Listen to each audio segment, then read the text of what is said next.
How's it going, everybody? I'd like to welcome you to the WAN Show episode 2. Cue in some fancy music. I'm just kidding. I won't cue in any fancy music. What I will be doing with you guys is talking about some technology that I think you might be able to leverage.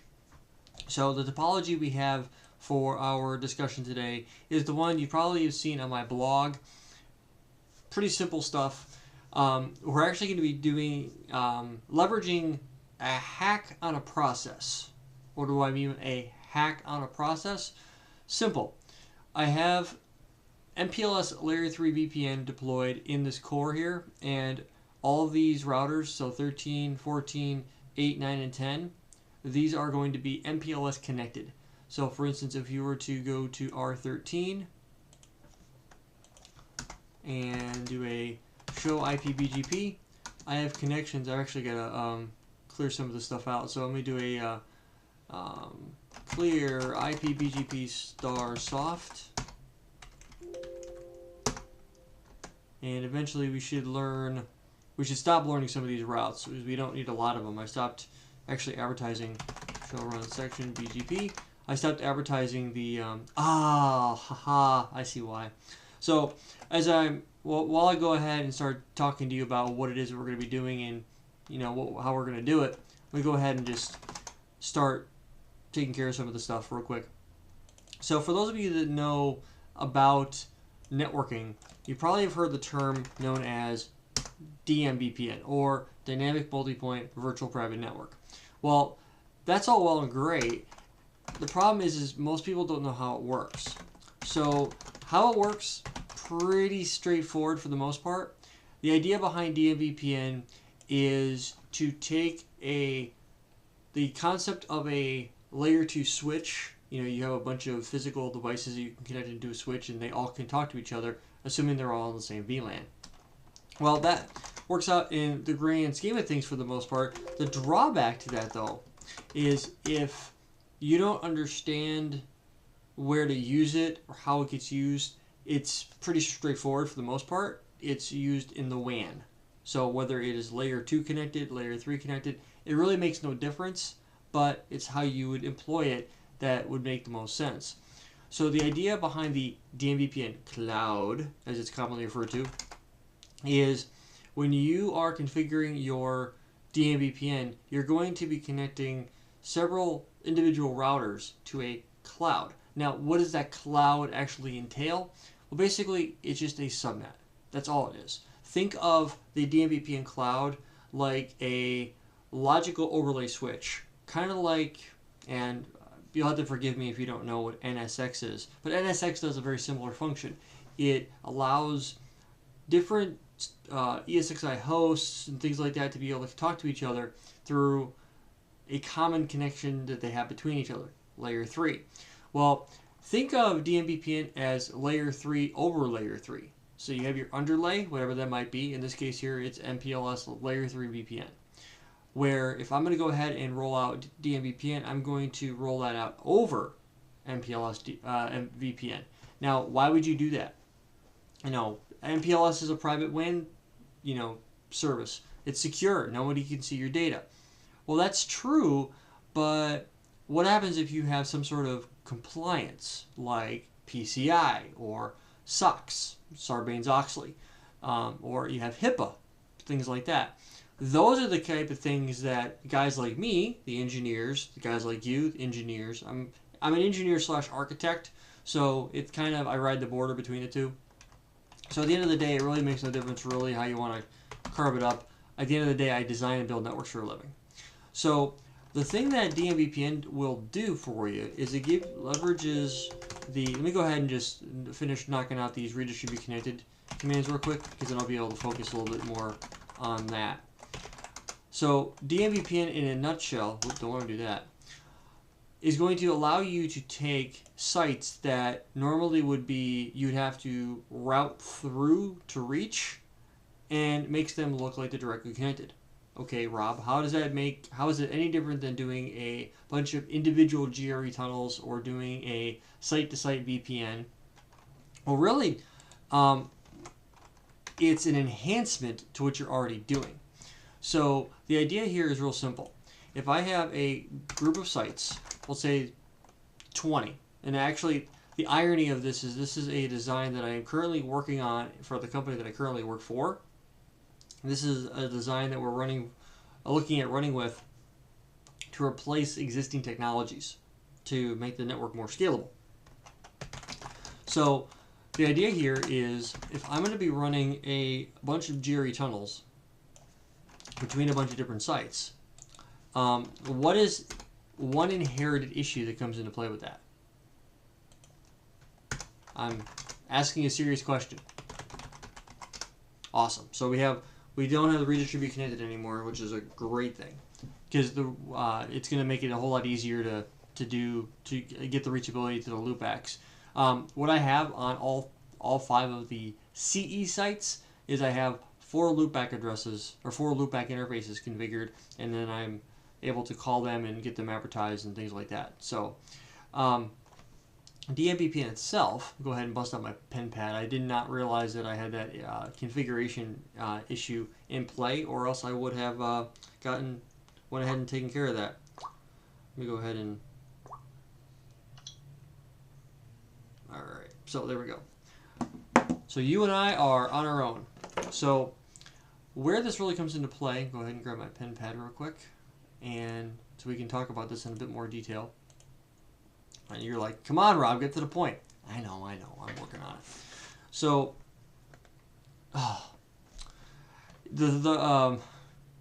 one of the problems that I have is if I remote desktop into my computer, my pen pad, it will not work right afterwards. I have to reapply it because I've got 2 different monitors. My webcam sits on the monitor to my right, and that's what the pen pad, where I do all my pen pad stuff. So the monitor that the webcam sits on, there we go, that's better, is also the monitor that I'm doing my pen pad on. So if I have in this case here, R13 and R14 are going to be our hubs, and R8, R9, and R10 are going to be spokes. What's the difference? Well, the hub is going to be the point of reference that you're going to point your spokes towards to reach something. What you're going to use is the next hop resolution protocol, and this is the secret sauce that makes DMVPN operate the way that it needs to, because it is the protocol that is able to map a kind of like, think of Nhrp like a DLC, a data link connection identifier. For any of you that have familiarity with frame relay, you'll know that a DLC maps a site to a subnet, right? So that's going to be how you would associate that. If you want to get to a particular location, you know the DLC you need to use to get there. The same thing applies here. We have a what is typically considered to be the MBMA address, which is going to be your public address. So actually, let me write it out this way. Your NBMA is going to be your public address. Your private is going to be your tunnel, whatever the tunnel IP is. You're going to map these to each other. By doing that, you're going to leverage the capability of saying, okay, hey, I have mapped, for instance, the 131.0.0.0/24 network to, let's say, 10.100.1.13/24. So the public address, and this is the cool thing about DMVPN, is whatever the underlay is. This will be the underlay, and I have to choose my words carefully. And the reason I say that is when I have the underlay set up, it doesn't matter if this is internet. It doesn't matter if this is MPLS. It could be, VPLS. It could be whatever it is you want it to be, as long as you have IP reachability to this subnet from R10 or wherever you're at you're in good shape. That is the main first step. Just like a GRE tunnel, you need to have a source and you need to have a destination. Where are you sourcing the traffic to? Where are you trying to send the tunnel to? So this is a very common thing in environments that if you have a bunch of GRE tunnels, and in my case here, I have a site here in Milwaukee, and I have another site located on the East Coast. So I'm just going to say EC for East Coast. Well, what ends up happening here is I have, let's say that I have, I'm just going to draw a bunch of circles here, and these are going to simulate or be the placeholder for a bunch of remote corporate sites. Well, I have a bunch of tunnels configured on the, and to be clear, at every one of my corporate sites that's large enough to do it, I have an MPLS and I also have a internet service. And what I do is I go through and from, well, actually let me go do this, make it a little bit more specific here. From the Milwaukee location and from the East Coast location, I have a bunch of GRE tunnels configured to each site. Now, the reason I have this is the GRE tunnels are acting as an internet backup in case my primary MPLS goes down, right? If you're a good network designer, you're going to be incorporating some level of high availability somewhere in the mix, right? So, but every one of these black lines is a individual GRE tunnel. It's actually closer to 80 here and 70 here, and that's a problem because that's 80 individual tunnels. That's 80 individual routes. So what I do typically here is I would be able to take this 80 and maybe knock it down to 12. I don't have the exact number off the top of my head, but that's a general idea. DMVPN allows you to take all these sites here, and let me go ahead and back this 80 and this guy off here. Instead of having it like this, you break it back to where it's like this. You have the MLW cloud and you have the EC cloud, right? You draw a circle around this guy to simulate a cloud. Same thing with this guy. You draw a line to here, and then all of these guys end up connecting it. It's one tunnel, not 200 tunnels. Same thing with EC. EC connects to this guy, and then this guy connects out to each one of them. So the head-end routers only have a single tunnel connecting to the cloud. So now you might say, okay, what is this cloud thing? So it's not AWS, it's not Azure, it's not some other provider that's doing this. The cloud is a term used to group a bunch of sites to a common broadcast domain. Think of the cloud as like a VLAN. Okay? You're going to be joining every one of your sites that you want to be able to talk to each other with to some capacity, whether it's spoke to spoke or spoke to hub to spoke, whatever the case might be. That's where this comes into play. So the cloud, just so everybody's on the same page here and there's no confusion, the cloud, consider that like a broadcast domain or a VLAN, because you're going to be configuring one tunnel on the hub and one tunnel on the spoke, and that's going to get you to connect to everybody. Now, you might think, and if you are, and I know everybody that's watching this video is going to be a sharp engineer and you think ahead, you're going to have a situation here where the Milwaukee and the East Coast site are going to peer with each other over a point-to-point tunnel. Why point-to-point? Simple. Because I may or may not want to have flexibility set up in play to where this is my primary, this is my backup. This is my primary, this is my backup. To where in case this guy goes down, and P to be primary, not passive for EIGRP. If this would be my primary here. If this guy went down, I would be able to send traffic over the point-to-point GRE tunnel between Milwaukee and the East Coast site, and then everything would be able to go out to the corporate locations as necessary. That is the present design.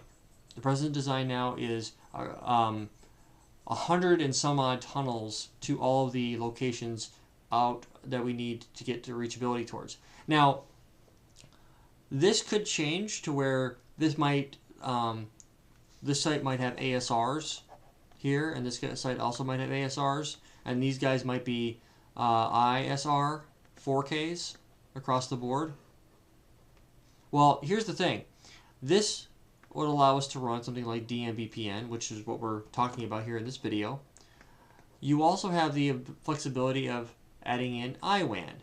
Now, IWAN itself is Cisco's flavor of software-defined WAN.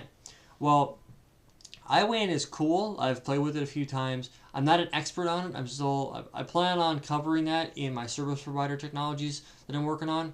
But IWAN gives you flexibility to leverage multiple links at one time. Because typically speaking, if you're going to have it set up this way, you're going to have, like, let's say for instance, I have the Milwaukee site, and then I have the East Coast site, right? And then I have we'll say CS for a corporate site. Doesn't matter where it is. You're going to have an MPLS connection, and then you're also going to have we'll have MPLS, and then you have INET. Let me just draw this over here. So you have MPLS, and then you have INET, right? So that's going to be how these guys connect. So this guy's going to connect to here, this guy's going to connect to here, down to here. And then you'll have, this guy will also connect this way, this guy will also connect this way, and then they'll come down here, and they'll both connect to the corporate site. So you'll have, the corporate site will be able to reach both the Milwaukee and the East Coast site, whether it's via MPLS or the internet. This will be primary, this will be backup, right? That's the current design. Does that work? Absolutely. It's very, very common in order to roll a network out. This is the common design you would run with. Well, I don't like it. Well, why don't I like it? Simple. It is primary and backup. That means I have to wait for something to break over here for this guy to kick in and route traffic that way. That is not it works and it functions. The engineer that put it in play, he likes to say it's not perfect. I don't like it when he uses that term because it does work, and it does save our bacon every time there's an outage, because I know things can flip over to the backup circuit if we need it. We have we had the resiliency, we had the redundancy in place, but the one thing that I want you guys to think about, this is where the design comes into play.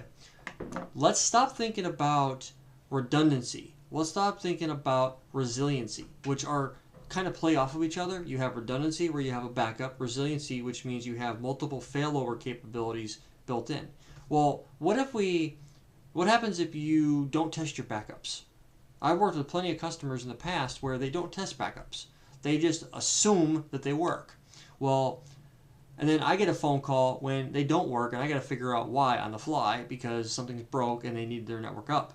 Well, let's change our thinking here. And I've already done this a while ago. I've migrated my design thinking, my design paradigm is now, well, let's not focus on primary backup. Let's focus on primary. Okay, so the primary, what do you mean by that? Primary means that I'm using this link and this link at the exact same time. So I could leverage, MPLS, and I can also leverage internet. Now, IWAN is where you would typically go with that. We're not going to be covering that in this video. We're not covering IWAN, we're covering DMVPN. So by the time I'm all done with my spiel here in a little while, we'll have a completely functional DMVPN environment up and running. That's the whole goal, is I wanted to kind of give you guys a high level of what it is and then walk through a demonstration, how you would get it to work and stuff like that. The key factor here that I want you guys to understand is there's no one right design. I've heard engineers and I've heard managers and directors and things like that say that, well, he said that was the wrong design, the wrong way to do that. Well, last time I checked, there's no such thing really as a wrong way of doing things. There's no such thing as a right way of doing things. You do things in the network to solve a business challenge. That's the whole purpose of our job, right? So I don't want you guys to think that if I'm saying do it this way, that's the right way to do it. That's not what I'm saying. I want to give you guys a design option that you could say, and if you guys want to use this in your own environments, more power to you. Have at it. You can tell them I sent you if you'd like. But, the key factor that I want you guys to understand is this is there's a paradigm shift in the networking world on the WAN side. Now, there also is the SDN, or software-defined networking, but that falls out of scope for us. Because you might say, well, what's the difference between SD-WAN and SDN? Well, the difference between the two is simple. One focuses on the wide area network, SD-WAN. The other one focuses more on the local area network. Now, they can work hand in hand. You have Cisco's APIC with APIC EM. You have things like, there's other vendors. Now, I'm a strong advocate for Cisco technologies. And one of the things that I focus on, regardless of whatever vendor comes into my organization and tries to push and say, this box does this, this, this, and this. Okay, great. Here's the design we're looking at working with. Okay, how do you fit into this mix?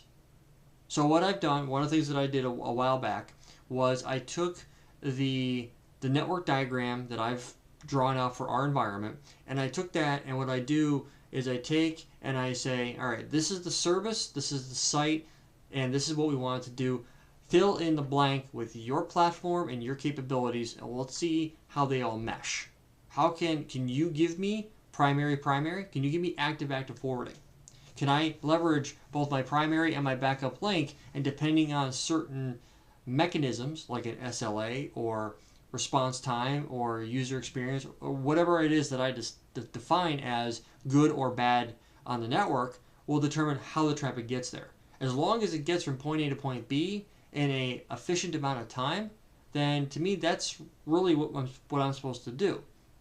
So whether you plug in vendor A, B, C, D, E, F, G, whatever the case might be, if that's not a Cisco platform, I have a hard time understanding where I'm going to inject this device into my environment. Not to say that it wouldn't fit, but I have to figure out where and how. Because if I'm going to go out and deploy XYZ platforms in my environment, whether they're ASRs, whether they're Nexus 7000s, whether they're whatever, regardless of whatever the platform is, I default to Cisco because that's pretty much what we're running already. So we have a lot of higher end gear in the network because of the fact that we're a multi-billion-dollar company.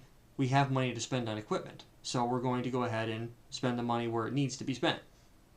So my goal is to design a network and engineer a network that can go from where it is now to where it's going in the future. What I'm showing you here is the future of the network I currently manage.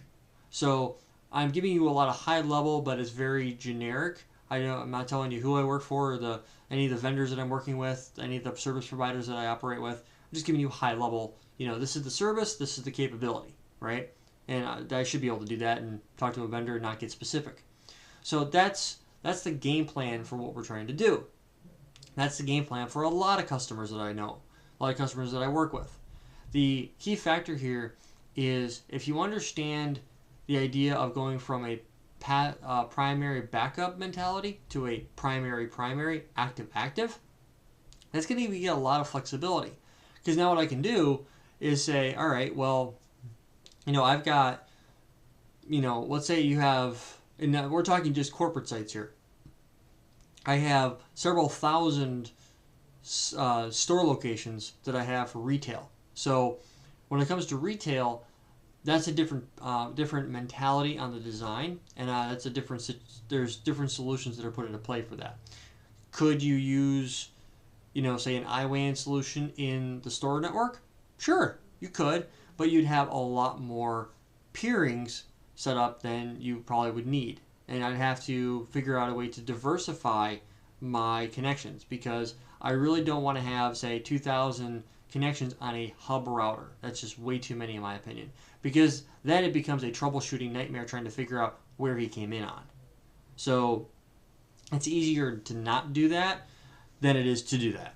So you have to understand the scale too. Does IWAN scale to that large? Well, it actually does. It does, and it does it very well. So I've actually got some really good friends of mine that have deployed IWAN in very large environments and have had very good success. The truth be told, there was a period of time where I didn't see the value of IWAN. Now that I've seen it deployed, I've deployed it myself, it was here you go, Rob, deploy IWAN. Like, well, I already knew the main component was DMVPN. That wasn't really the problem. It was PFR.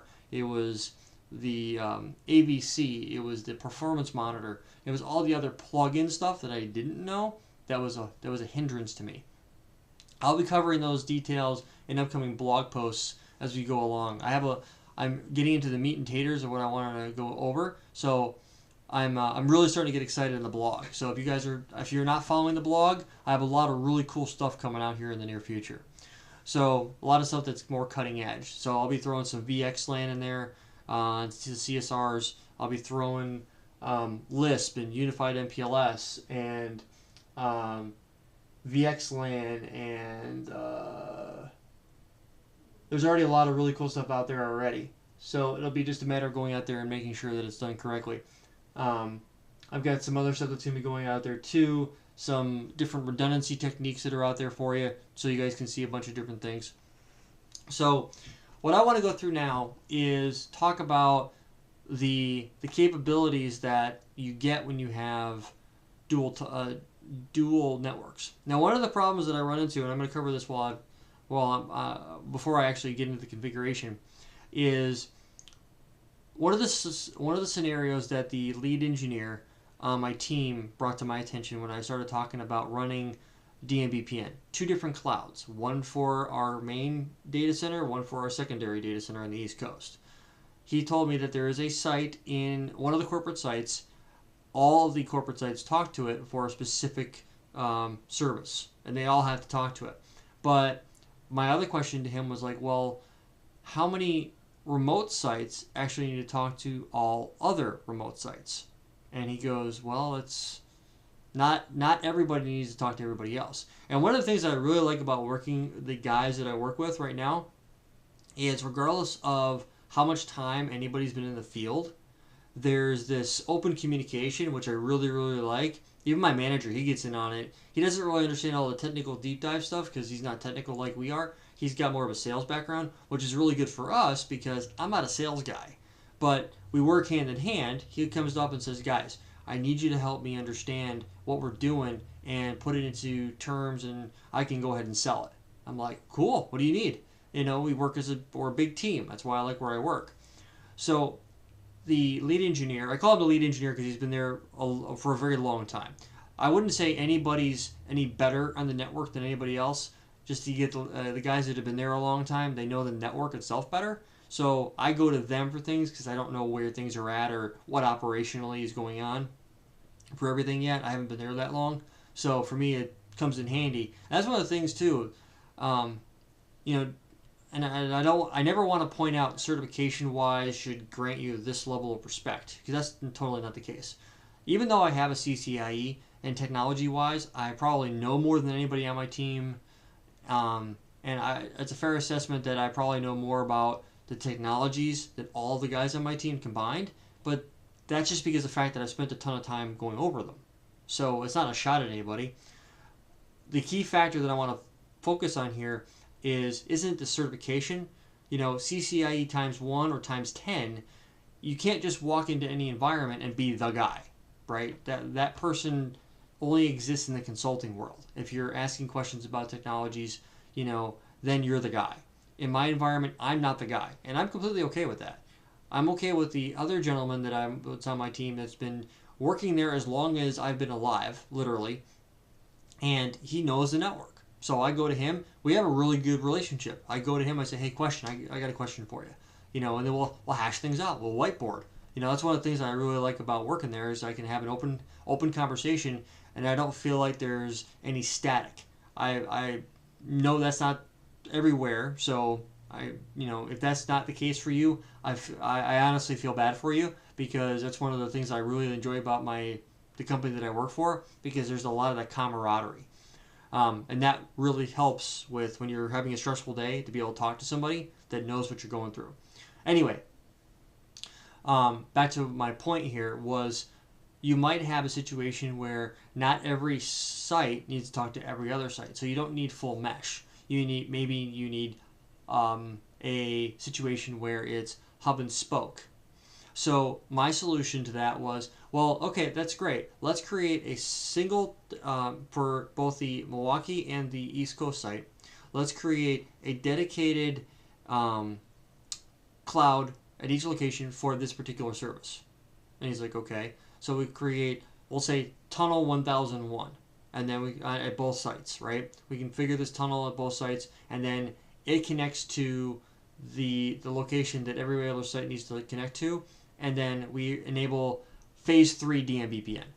Okay, and then we create another DMVPN cloud at the Milwaukee and East Coast site where we are selective in who we want to talk to. We might use phase 1 or phase 2 depending on the situation. Phase 1 is more likely.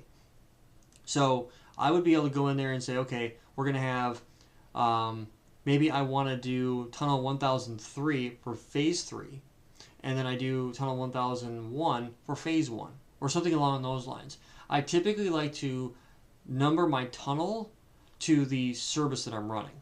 So if I'm running phase 3, I typically give it tunnel 3.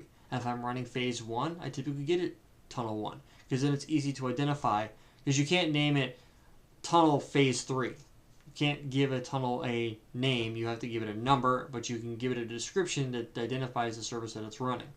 So I said that, and he goes, okay, it's just another tunnel, not a big deal. It's just another set of connections, but how they connect to each other is different. So would it get the job done? Sure. And would there be additional filtering techniques that need to be put into place in order to prevent that from happening? So potentially a spoke having 2 different tunnels to the same location, and then maybe taking the wrong tunnel to where it's got to go.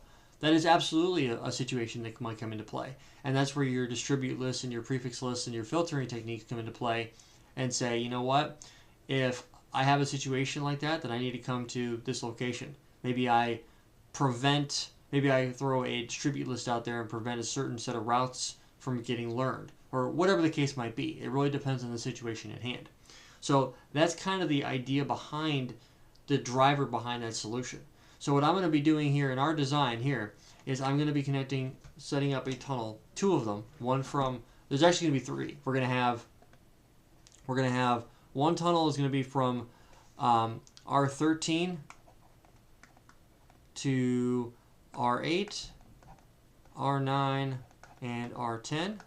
And you're going to have one from R14 to R8, R9, and R10. And then we're going to have another tunnel that's going from R13 to R14. The reason for that is because if the R13 router decides to fall off the planet and die, or goes to lunch and never comes back, I can fail over to R14 and handle that. Now let's talk migration strategy before we do anything else. What do I mean by migration? Well, migration means you're moving from one service or technology or solution to another one. Simple as that. Well, I currently have around 80 tunnels in Milwaukee and another, say, 70 in my East Coast data center. Okay, well, how do I migrate from the existing tunnel configuration, the tunnel design, to the new DMVPN? Well, one would think, okay, let's use a different process ID or different autonomous system, and then lower and raise the administrative distance on a per autonomous system basis. That is one solution. But here's the problem with that. The problem I have is I have existing tunnels in play. I'm not going to be rebuilding. I'm going to be keeping those. So I can't use new... I can't go out there and do that, because the fact that I'm not going to be doing a full lift and shift of point-to-point to multi-point GRE. I can't do that. I have to migrate the tunnels that are going to that are not falling under the point-to-point paradigm. Anything that's going to be underneath the cloud design will get shifted over to multi-point GRE or DMVPN. So what I would normally do is I would bring up the tunnels and not configure routing.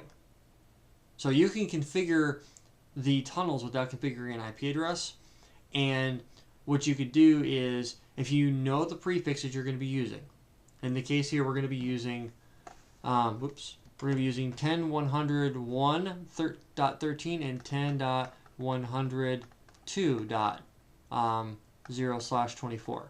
So that's what we're going to be doing. So what I can go do is I can go in and say, okay, EIGRP on I'm going to say, let's say tunnel, we'll say tunnel 1 here and tunnel 2 here for simplicity.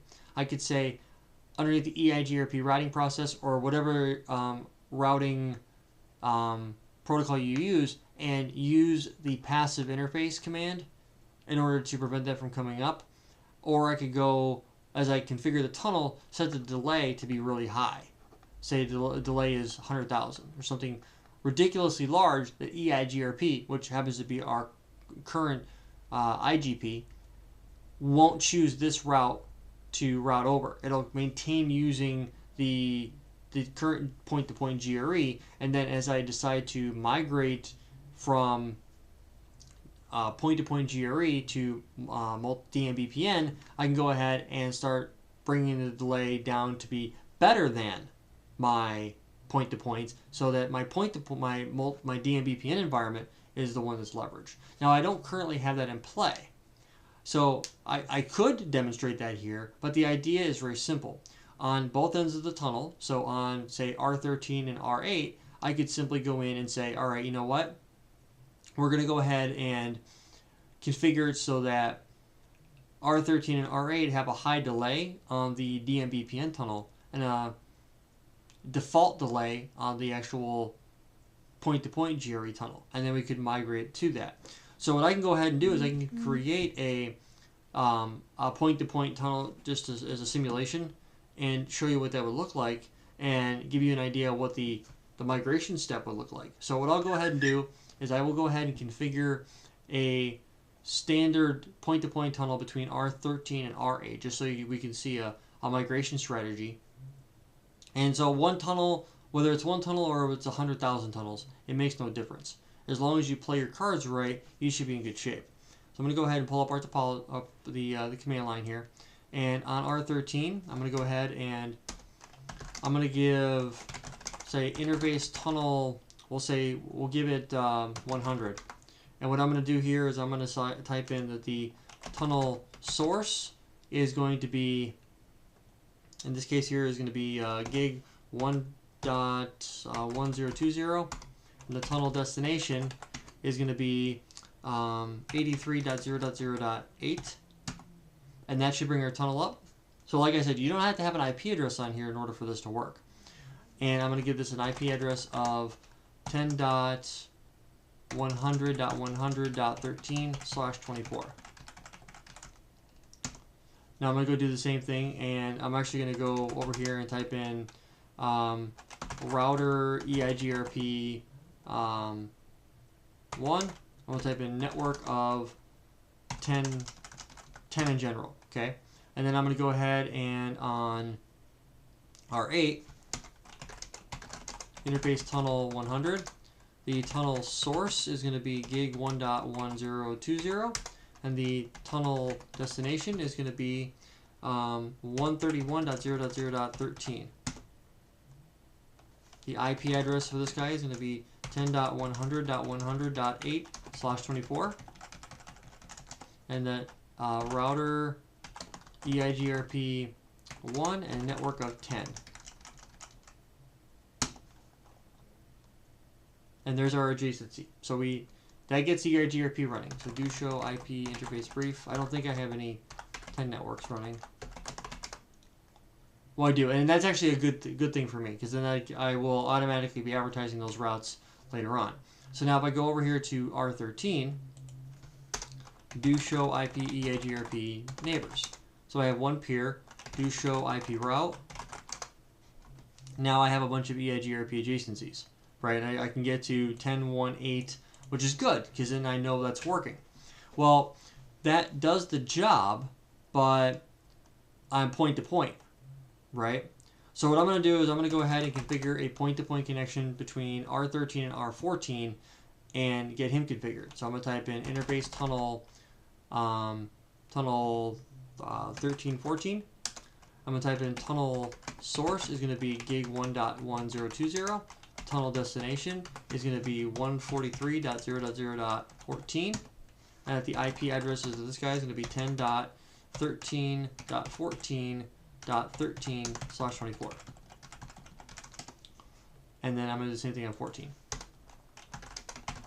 Interface tunnel 1314. The tunnel source is going to be gig1.1020, and the tunnel destination is going to be, in this case, 131.0.0.13, and the IP address of this guy is going to be 10.13.14.14/24, and then router EIGRP1 network of 10. Doesn't have to be anything spectacularly difficult. So there we go. Do show IP route. And so now I'm learning EIGRP adjacencies. So now if I come out here and do a trace route to 10.81.8.8 numeric, I trace route to my connection to R13 and then go over the GRE tunnel to him. So my routing is working. I have a bunch of overlays. So now that we had that in play, what we want to do is we want to go ahead on 13 and we want to configure tunnels to all of the remote locations, right? And that's going to be the key factor here that comes into play, that we want to make sure that we do this in a staggered manner. So on R13, we're going to come in here and type in interface tunnel 1, and I'm going to say that my tunnel source is going to be gig 1.0, 1.0.2, and the tunnel mode is GRE multipoint. Okay, that's going to bring my tunnel up, right? Because then I'm not pointing it to anything specifically. What I'm going to type in here now is delay. I'm going to set the delay to be really, really high, like 100,000.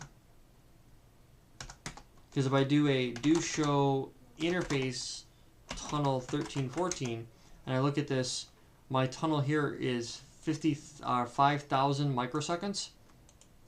If I look at the same one for tunnel 100, I'm 5,000 microseconds. If I look at tunnel 1, my value here is 1 million microseconds, so it's less preferred. So once I bring this up, I'll be able to do the same thing on the other side, and then I'll be able to get the adjacencies up and running. So now what I need to type in now is going to be IP Nhrp, and I need to type in the map multicast dynamic, and the IP Nhrp. Go ahead and bring this down just a touch so I can see all the commands. The network ID is going to be 1. And we don't really have to do a whole lot here. Just the fact that we need to make sure that we're being specific enough to get the connectivity up and running.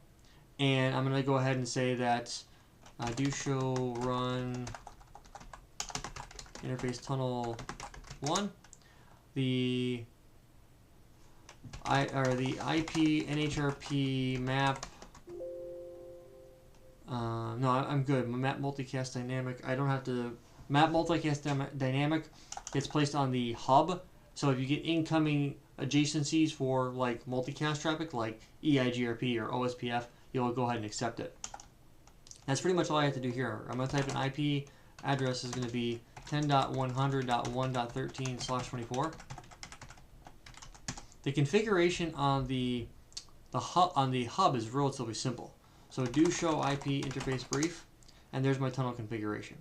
So now what I'm going to do is I'm going to go down to R8, and I'm going to go ahead and say that the interface tunnel 1, the delay is going to be really, really high, 100,000.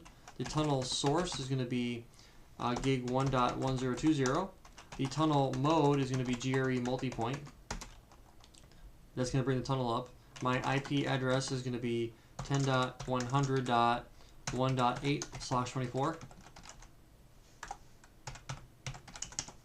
And that my IP Nhrp network ID is 1. My IP Nhrp map multicast to the NBMA address of R13 is going to be 131.0.0.13, and I need to say IP Nhrp map, and I have to say the 131.0.0.13 to the or no, sorry, it's the other way around. I type in 10.100.1.13 to the MBMA address of 131.0.0.13, and that the IP NHRP NHS next hop server is going to be, in this case here, it's going to be 10.100.1.13, and then the point at which you shall run interface tunnel 1.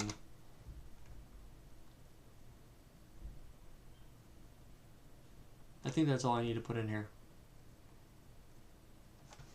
Do show IP EIGRP interfaces. And T.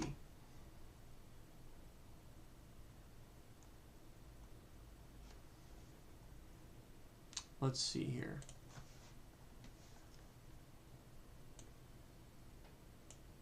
Oh, I have a. Oh, I see what the problem is. I have a. It's not going to come up because I have the same IP on two different subnets. So I have. So 10. Oh, I see why. I have a. It's blocked because it's being learned on two different ways. So I have to go in here and. Let's see here. I wasn't actually, this caught me off guard, I wasn't anticipating. I didn't think this all the way through. So let's see. I have a situation here on 8 where do show IP interface brief. I have, oh, I see why. So what I'm going to do is type in interface tunnel 100. Actually, I don't want to do that yet. I am going to go ahead and, because we're actually, it's split horizon is the problem. If you didn't know this, if you can learn the same destination two different ways, it's being blocked because it's not on a common subnet. So I'm learning 10.1.1.8. That is sitting on which interface? Tunnel 1. And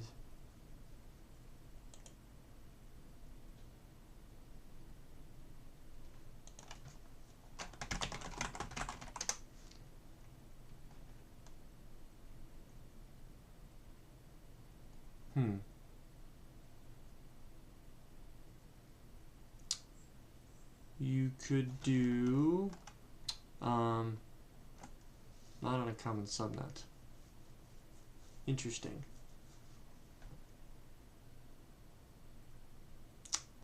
Not uncommon. I'm trying to. I hadn't prepared for the error, but I'm glad it happened. So let's see here. Okay, so I took a minute and I paused the video to try to see if I could. I changed the networking to be more specific on the adjacencies for the routing advertisements. So 10 instead of being 10 splat 8. I did 10.100.1 and 10.100.100. So it, what I'm going to do is I'm actually going to change this up a little bit. I'm going to say that for, I'm going to type in no router EIGRP1. I'm going to type in, or no router EIGRP1. Type in router EIGRP1. I'm going to type in network of 10.100.1.0. And then router EIGRP100. Network of 10.100.100.0. Same thing over on R8. So I'm going to type in no router EIGRP1, network of 10.100.1.0, or router EIGRP1, network of 10.100.1.0, and router EIGRP100, network of 10.100.100.0. That's what I thought. Because now we have two different routing adjacencies. Because what was happening was you're receiving routing updates on something and inconsistencies. So the problem you were having was you had too much overlap, and not that the prefixes were overlapping, but you were getting a, what was the term that they were using?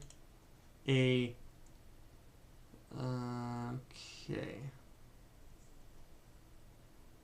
So this one's still having the problem. Do show run section EIGRP. Even with two different routing assignments, we're still having the problem. Oh.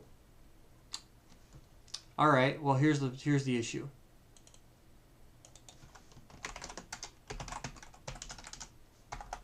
And 1.100.1.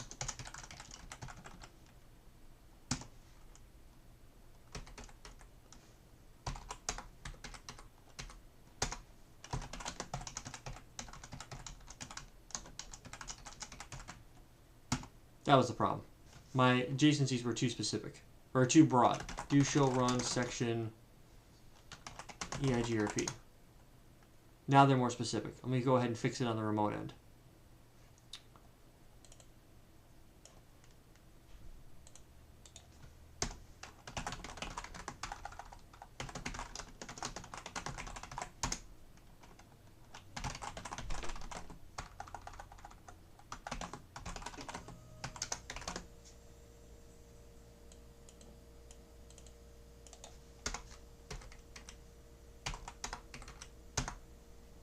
So let's see here.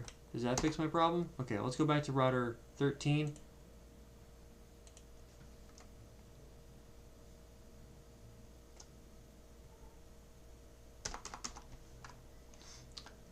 It appears as though that might have fixed the problem. Do show IP EIGRP neighbor.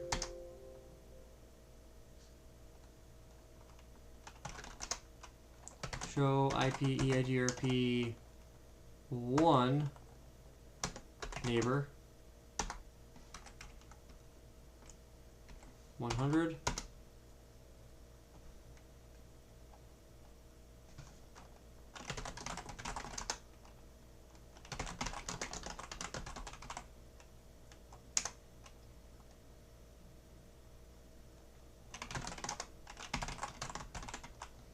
Router EIGRP1, network of 10.13.14.0. That'll give me that adjacency back. Router EIGRP. Let's actually, we copied this over from 13 real quick. And get that one situated.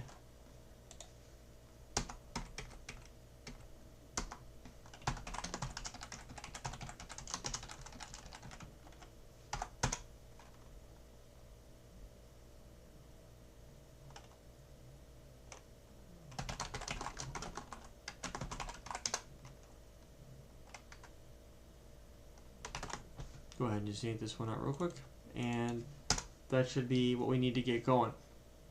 So R13 show IP EIGRP neighbors. So we are currently tunnel 100. That's really weird. Why is that not forming an adjacency? It should be forming an adjacency over both.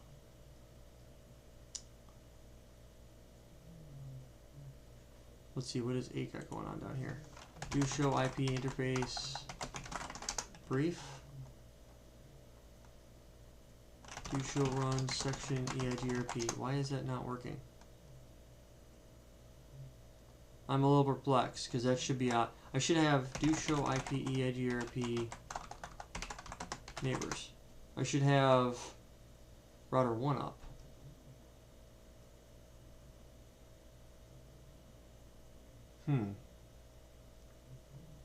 That is really weird.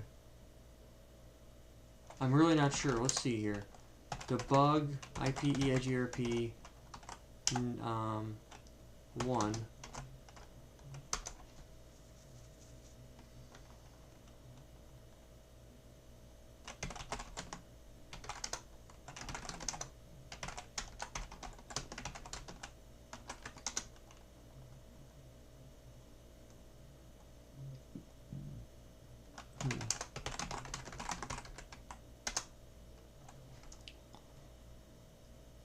Oh, hold on a second.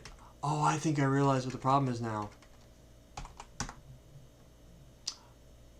Oh. Show IP EIGRP neighbors. Show IP EIGRP interfaces. Tunnel 100 is my... Okay. So I'm actually good.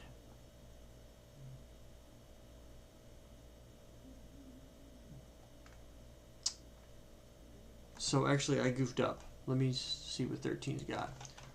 So show IP interface brief, show run interface tunnel 100. Tunnel 100 is my point-to-point. Tunnel 1 is that. So it's actually working correctly. So that's my fault. I goofed up. So tunnel 100 is working correctly. It is operational the way it needs to be. The delay is working. So there's actually no issue. The issue, it is working as expected. So we're in good shape. For whatever reason, it's not even forming an adjacency, which is a little surprising. Tunnel 1. Why is that not even... I must have some sort of configuration issue here. Let me see. Let's go back to router 13 and do a show DMVPN. Yeah, I'm not learning anything. So I have an issue down here.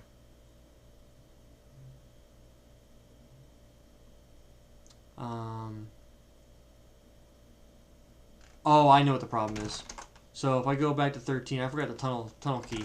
So interface tunnel 1, the tunnel key is going to be 1. And then on R8, interface tunnel 1, tunnel key is 1. And there it goes. So that's my fault. Sorry, folks. So the full configuration for 13 is do show run interface tunnel 1. You need to put this tunnel key in there. I forgot about that. It's been a while since I've actually configured DMVPN off the top of my head. But that's one of the things that you have to have in there to work. And then R8 is the same thing. So I have the... basically what it says here is, because it's got such a high value, it says, you know what, do not... oh, I'm sorry, I misread that. It says, thought it said do not. So if we do on R13, we do a do show DMVPN, we have R8 in the peering. So now all I get to go do is on R8 is do a show run interface tunnel 1, and I get to copy this into R9 and R10 respectively. So I'm going to go ahead and do that. I'm going to go over to R9, and I'm going to go ahead and get him configured. And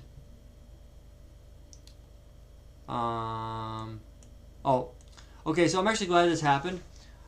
If you already have a peer already in play, so you've already got an Nhrp registration from another spoke is already taking place, and you try to use the same tunnel IP, it's going to error out on you.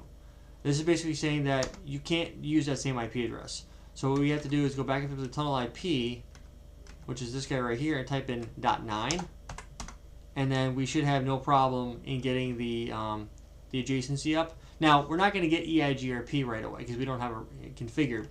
But if we do a do show DMVPN, you should see a static nailed up tunnel, which we do, and on R9 or 13, we should have a second adjacency there. Now if I come down here to R8 and do a do show or a show run section EIGRP, and I do a router EIGRP for this guy, and I come back, or sorry, this guy right here, and I go over to router 9, I go here, we should form an adjacency over that tunnel, which we do. Now I get to take this, the do show run interface tunnel 1, I get to take this config over here to router 10, As you can see, once you get the configuration up and running, it's very easy to copy and paste and get it going.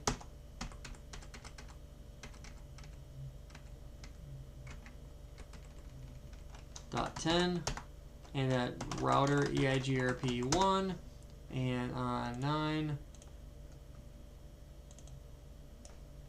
this on 10. So there we have it. So that we are completely adjacent there. Now what I get to go do is on 13 is do show DMVPN.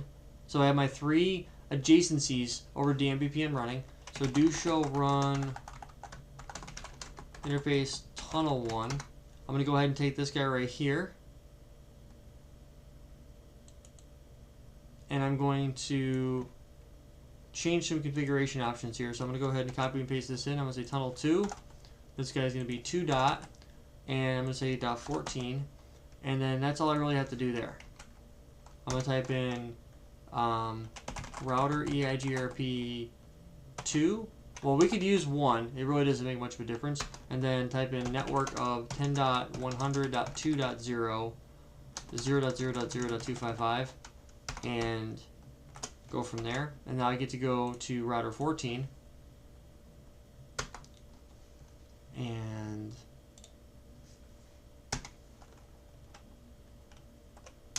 so the line state of the protocol comes up. Now I'm going to go over to R8. And I'm going to take this guy right here, and I'm going to tweak it. I'm going to say, well, how do you tweak it? Well, I'm going to go ahead and take this information right here. I'm going to say this guy is going to be 2.8, and he's going to be peering to 143.0.0.14. Same thing here. 143.0.0.14, and this guy's going to be 2.14. The NHS is going to be 2.14, and the network ID is going to be, this guy's going to be tunnel 2, this guy's going to be network ID of 2, this guy's going to be a key of 2.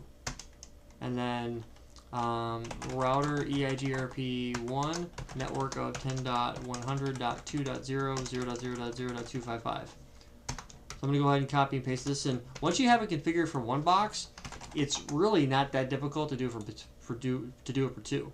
So on 9, I'm going to do the same thing here, but I'm going to change this IP address to 2.9, and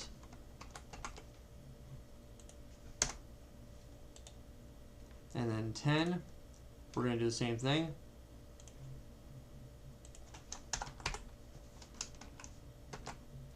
And on 10, like that. So now we go back to 14.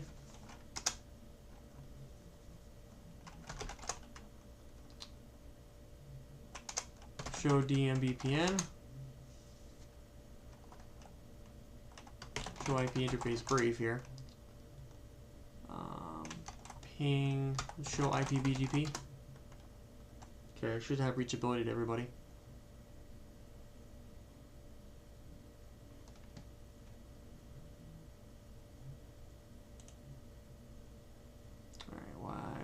Nothing peering here. The tunnel's up.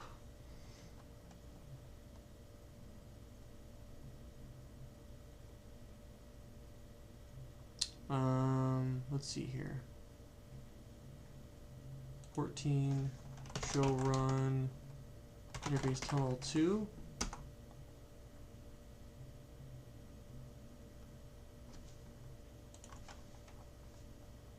The tunnels are identical. That's got to be something at the configuration level. So show 8, show run interface tunnel 1 and tunnel 2. Let's just do a quick side-by-side comparison to see if there's anything in here that needs to be modified. Show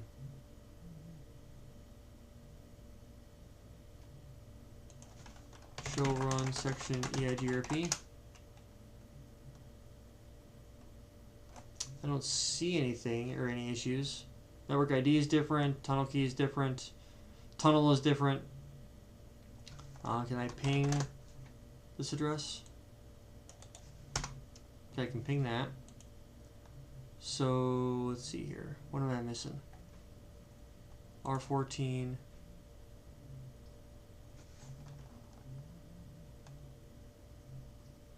Oh, I see. The network ID and the tunnel key are wrong.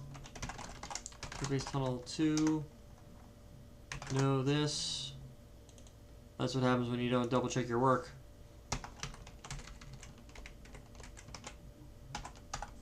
Two, and then the tunnel key here needs to be 2 as well. Whoop.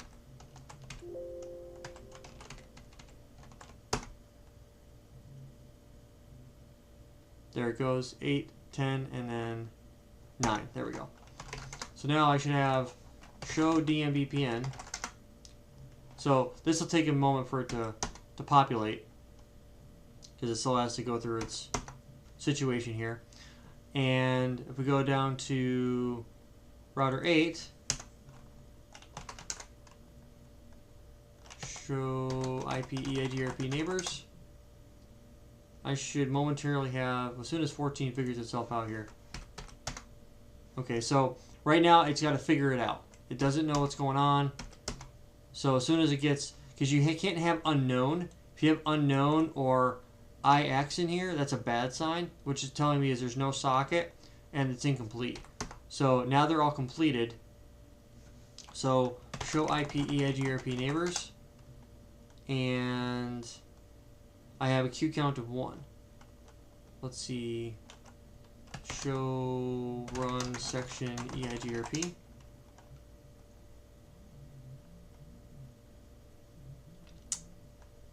Why do I have a queue count of 1?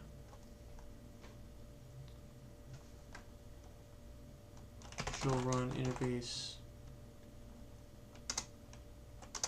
Show run interface tunnel 2. Am I missing something here?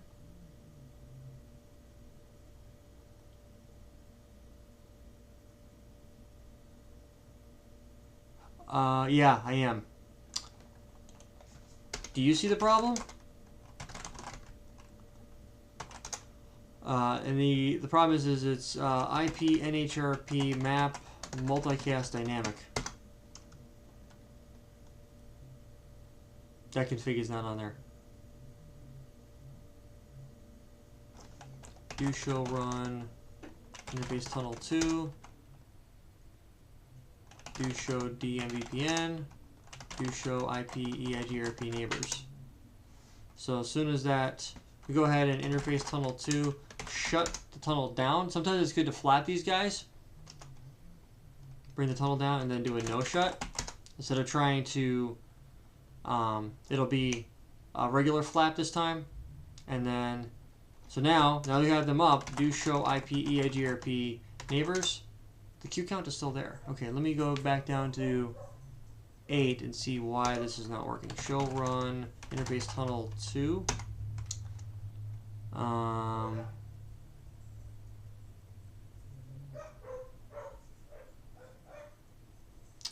don't see any issues there.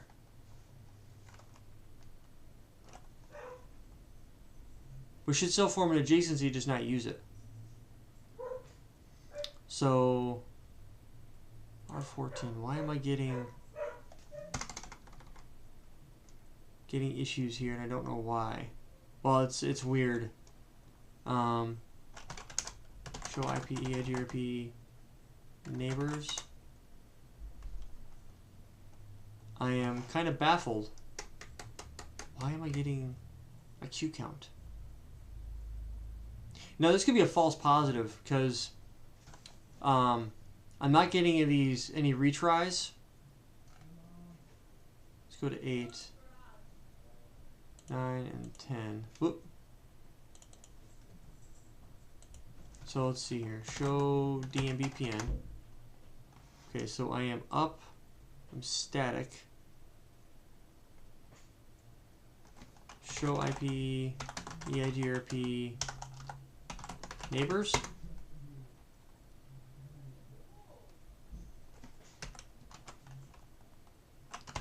Show run section, show IP interface brief. Show run section EIGRP.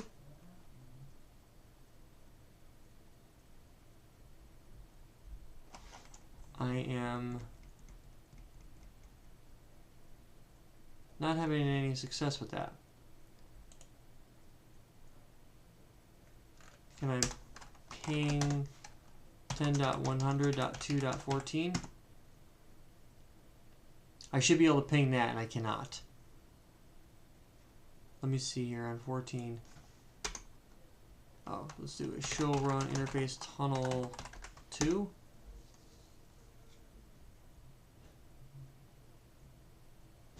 Okay, 13 and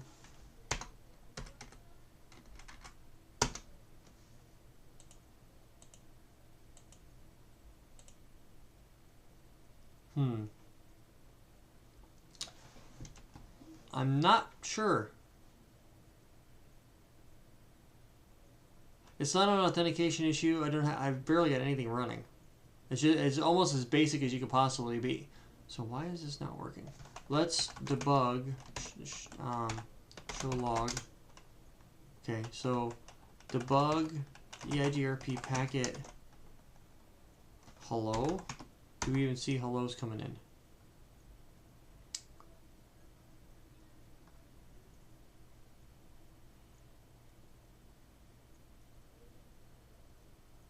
We do see hellos coming in. Do we see hellos going?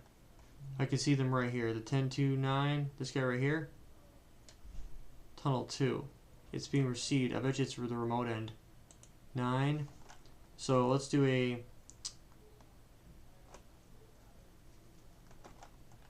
show IP interface brief.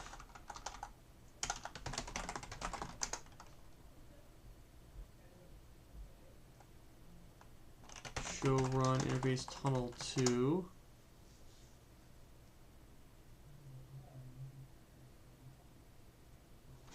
Let's do a debug EIGRP packets. Hello. Do we see anything coming?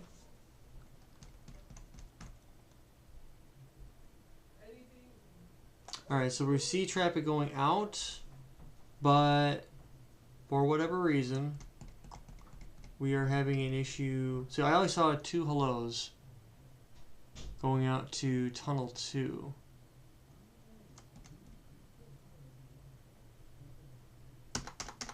Let me go ahead and flap the link on this side. Interface tunnel 2. We shut it. Sometimes that's what you need to do.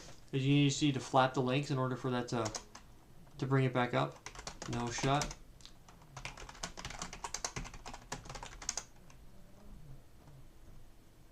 Alright, so that brings the tunnel back up. So, okay, that's a good sign. Now that I have an adjacency. If you don't get an adjacency on the spoke side, that's a bad sign. Alright, so now that I've got that done, I'm going to do you all here. And then same thing on 9. Do you all. And then on 14, show IP EIGRP neighbor. It's still broke.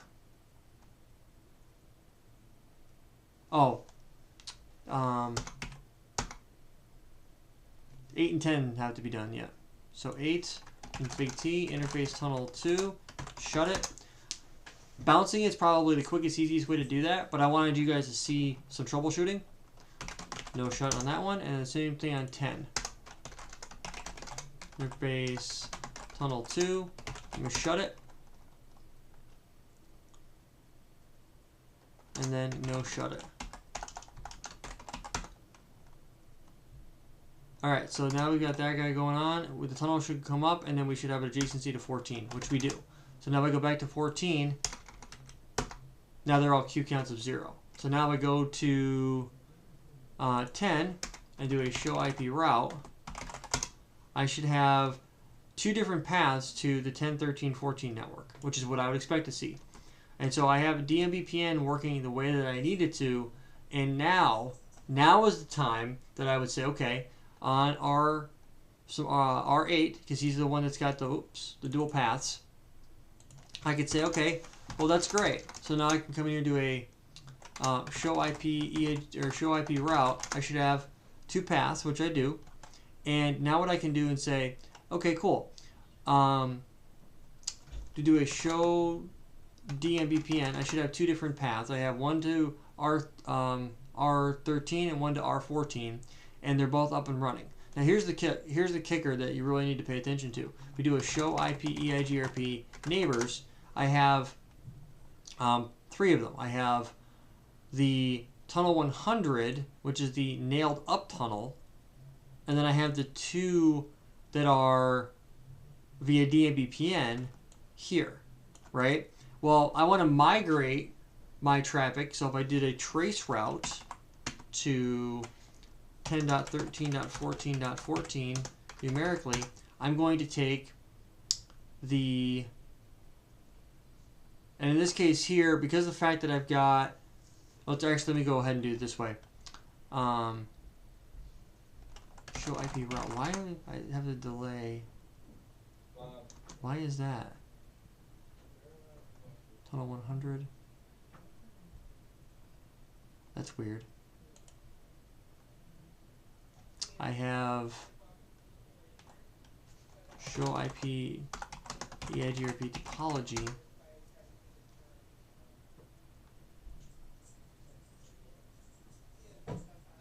Are you serious? This one's way, way lower. So no, wait, this is lower. But why is this not being chosen? That is weird. I should be choosing everything to go over. Oh, you know what? Show run interface tunnel 100. And sorry, tunnel 1 and tunnel 2. I have a really high delay. But why are we installing? It shouldn't have installed those. I should be preferring feasible successor wise.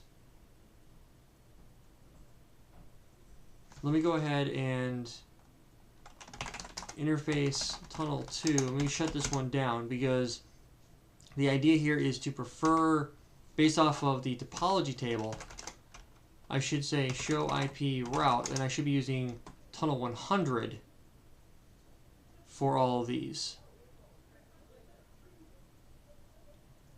But I'm not. I'm using tunnel 1.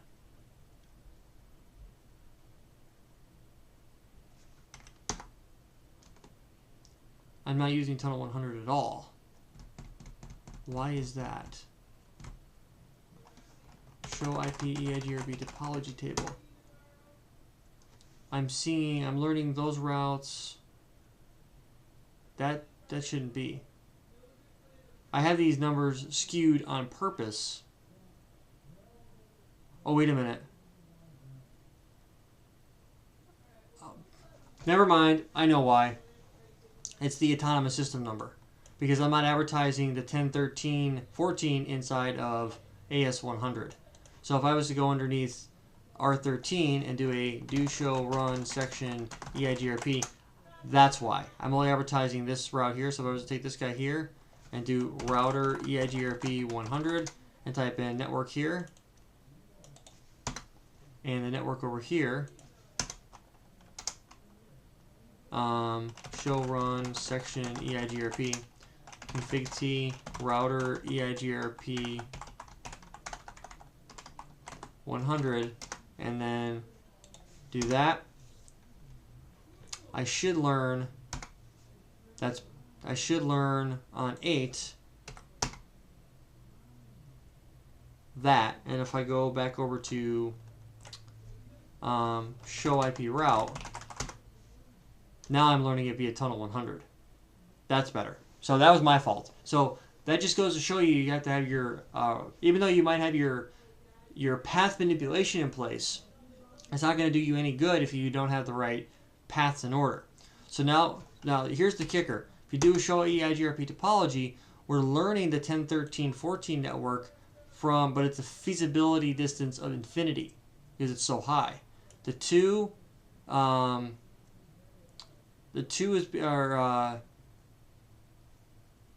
we're learning this from tunnel 100, which gets the job done. But if we were to go, say, we were going to drop this number back down. So let me go back to interface tunnel 2 and no shut it to give it at least a fair shot. Okay, so it's going to come back up. EIGRP is good. So show IP EIGRP topology. We're going to be learning the path back over both. So now they're both learned. So show IP route, we should only be learning the traffic over tunnel 100 though, which is where we're learning it, because feasibility distance is kicking into play and saying, you know what, you can't go over tunnel 1 or tunnel 2 because the delay is too high. So what I'm going to say is, all right, cool. What I'm going to do here is on R13, as I'm going to type in interface tunnel 1 and type in the delay of 1. Make it more preferred. Tunnel, and then on R14, we're going to type in interface tunnel 2 and then delay of 1. And that's going to take care of that. So now we're going to go back over here to R8 and do show IP EIGRP topology. Now we've lowered that, but remember, it doesn't matter what the other end is doing, because bandwidth, delay, all those other K values, those are calculated locally on the router for the outbound traffic. So I need to go to interface tunnel 1 and type in delay of 1. Tunnel 2 is a delay of 1, and then that interface tunnel 100 is a delay of 100.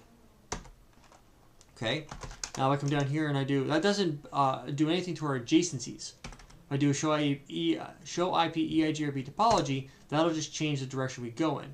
Now, might take a couple minutes for it to work, but if we do a show IP route, now we're choosing tunnel 1 and tunnel 2, right? So now we just migrated over. So instead of us using tunnel 100 now, we were on tunnel 100 before. I modified the delay, and then we're on tunnel 2 now. That's how you would do your migration. Same thing on 9 and 10. So let's go ahead and on 8, let's go ahead and let me grab this config right here and copy this into Notepad real quick. And I'm going to go ahead and just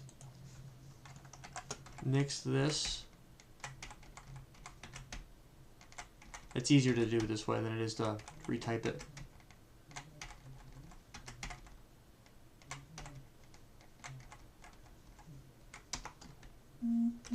So I'm going to go back over here to R9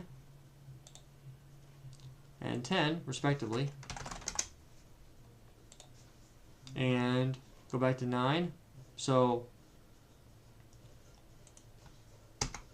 we don't have a 10. Sorry, that's my mistake. We don't actually have a tunnel 100 configured on those other routers, so it doesn't make much of a difference.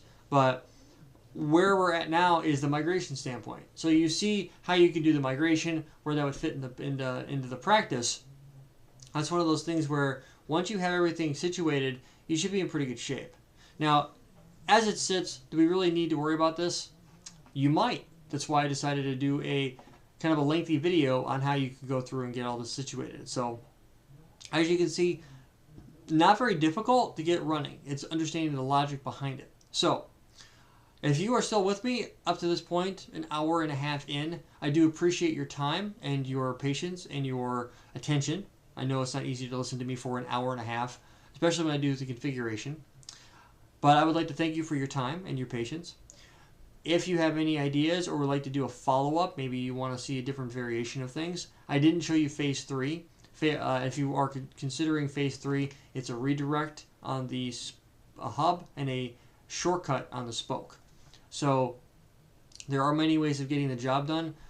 It depends on how you want to roll with it. So until next time, guys, you have been awesome. Thank you for all your support. Until next time, take it easy.